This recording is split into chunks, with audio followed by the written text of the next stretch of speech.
तो मनुस्मृति जलाने वाला का खैर नहीं होगा। संविधान की छोटी डायरी लेके घूम के जो मनुस्मृति को जलाता है, धर्म को गाली देता है, जाति को गाली देता है, अगर उसके लिए आपका कानून काम नहीं करेगा तो मैं अपने समाज का बदला लेना मैं खुद जानता हूं। सरकार और प्रशासन जिसको हमने सत्ता पे बैठाना जानते हैं उसको सत्ता से उखाड़ना भी जानते हैं। और जो पार्टी हमारा वोट लेकर हमारे समाज के खिलाफ जो षड्यंत्र रचा गया है, हमारे समाज के एक व्यक्ति और खास करके नौजवान यूजीसी कानून लेकर हमारे समाज को रोकने का प्रयास, पीठ पीछे बार करना बंद करिए। यह समाज सामने से लड़ता है हिम्मत है कुब्बत तो डंके उसके परशुराम वंशज कहते हैं। परशुराम वंशजों को कोई धोखा देगा, परशुराम वंशजों को कोई ललकारेगा तो हम जैसे नौजवान मरने मिटने को तैयार रहेंगे। लेकिन ये देश विरोधी ताकतों और 160 किलोमीटर सफर तय करके आप शाहपुर विधानसभा में पहुंचे हुए हैं परशुराम जयंती मनाने, और एकजुट होने की आप लोग बात कर रहे हैं, क्या एकजुट लोग नहीं? देखिए 160, 180, 250 को लिए मायने नहीं रखता। मैं अपने समाज के उन लोगों को जगाने आया हूं जो आज भगवान परशुराम के बारे में नहीं जान रहे हैं। और मैं ये कोई पहली दफ़ा नहीं, मैं तीसरी दफ़ा आया हूं। और बिहिया की धरती पे, शाहपुर की धरती पे मैं आता हूं, काफ़ी मुझे यहाँ प्यार दुलार मिलता है। मैं तो यहाँ के लोगों का आभारी भी हूँ।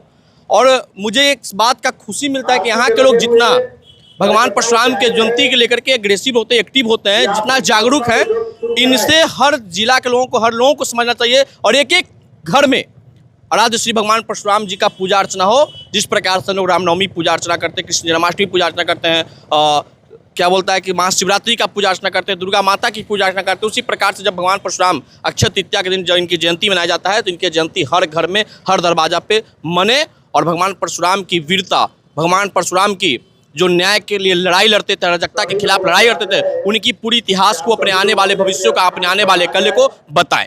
तो ये आप कह रहे हैं कैसे होगा, क्योंकि सवाल बहुत बड़ा है।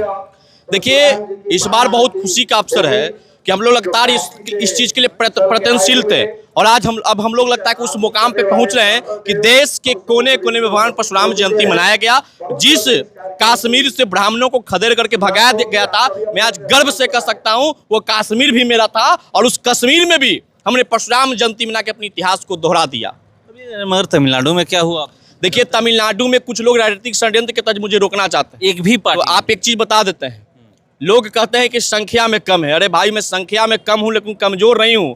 और जो जिसको हमने सत्ता पे हाथ पकड़ के बिठाया है, मैं उस समाज से, तो मुझे ताकत है कि गट्टा पकड़ के भी सत्ता से उठा सकते हैं। आपने तमिलनाडु के ऑप्शन दिया कि तमिलनाडु में आपके साथ क्या हुआ, तो एक चीज याद रखिएगा, तमिलनाडु का परिणाम देश के कोने कोने में मिलेगा। जिसको हमने सत्ता पे बैठाना जानते हैं उसको सत्ता से उखाड़ना भी जानते हैं। और जो पार्टी हमारा वोट लेकर हमारे समाज के खिलाफ जो षड्यंत्र रचा गया है, हमारे समाज के एक व्यक्ति और खास करके नौजवान वर्ग इतना जागरूक हो चुका है कि उन तमाम राजनेताओं को, तमाम षड्यंत्रकारियों को ऐसा करारा जवाब देगा कि जिस प्रकार से खाली पानी का तालाब में मछली छटपटाता है, वैसे ही नेता लोग छटपटाएंगे। यूजीसी कानून लेकर हमारे समाज को रोकने का प्रयास, पीठ पीछे बार करना बंद करिए। यह समाज सामने से लड़ता है हिम्मत है कुब्बत तो डंके के चोट पे कहिए कि मैं सवर्णों को राजनीतिक विहीन कर दूंगा, राजनीतिक अस्तित्व समाप्त कर दूंगा। उसके बाद आपको पता चल जाएगा कि सवर्ण की ताकत क्या है। जिसने सवर्णों को ललकारा है उसकी ऐसी हालत हमने बना दिया है कि सत्ता दूर तक नसीब नहीं हुआ है। हाथ में लगता है उसको तलवार कहते हैं। और पूरे बिहार में, पूरे देश में राजनीतिक वर्चस्व को जमा दे उसके परशुराम वंशज कहते हैं। परशुराम वंशजों को कोई धोखा देगा, परशुराम वंशजों को कोई ललकारेगा तो हम जैसे नौजवान मरने मिटने को तैयार रहेंगे। लेकिन ये देश विरोधी ताकतों और समाज विरोधी ताकतों से हमेशा लड़े हैं और लड़ेंगे, क्योंकि हम परशुराम का वंशज है। परशुराम ने भी अत्याचार के खिलाफ हथियार उठाया, परशुराम ने अत्याचार के खिलाफ लड़ाई किया और उनका ही मैं वंशज हूँ तो मैं भी अत्याचार नहीं सह सकता। और हमारे स्वाभिमान को कोई आँच पहुँचाएगा तो उससे टकरा जाएंगे, पीछे कभी नहीं हटेंगे। मनसा अनामिका उपाध्याय का जिक्र, बहना नाम का उपाध्याय जी का जिक्र इसलिए किया कि कुछ है हिम्मत जाओ जेल में भेज दो। मुझे डर नहीं लगता जेल जाने से, क्योंकि मैं मर्द हूं, मैं शेर का वंशज हूं। हमारे समाज के लोग जब देश आजाद के लिए अपनी प्राण की आहुति दे सकते हैं, जब हमारे जो धरती पे हम खड़ा है बाबू वीर कुंवर सिंह की धरती है, उनकी वीरता को कौन नहीं जानता। बाबू वीर कुंवर सिंह नहीं होते तो ये अंग्रेजी हुकूमत से लड़ता कौन, अपनी अंग्रेजी हुकूमत के खिलाफ वीरता दिखाता कौन। मैं उनका वंशज से आता हूं।